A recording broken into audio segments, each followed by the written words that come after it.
செங்கல்பட்டு மாவட்டம் மதுராந்தகத்தில் 2000 ஏக்கர் பரப்பளவில் புதிய சர்வதேச நகரம் அமைப்பதற்கான மாஸ்டர் பிளான் தயாரிக்க டிட்கோ நிறுவனம் டெண்டர் கோரியுள்ளது.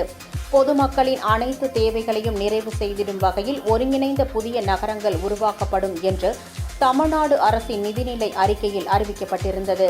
அதன்படி அனைத்து வசதிகளையும் உள்ளடக்கி 2000 ஏக்கரில் சர்வதேச நகரம் உருவாக்க காஞ்சிபுரம், திருவள்ளூர், செங்கல்பட்டு, ராணிப்பேட்டை ஆகிய மாவட்டங்களில் 5 இடங்களை அடையாளம் காணப்பட்டு ஆய்வுகள் நடத்தப்பட்டு அந்த அறிக்கை டிட்கோவிற்கு சமர்ப்பிக்கப்பட்டது.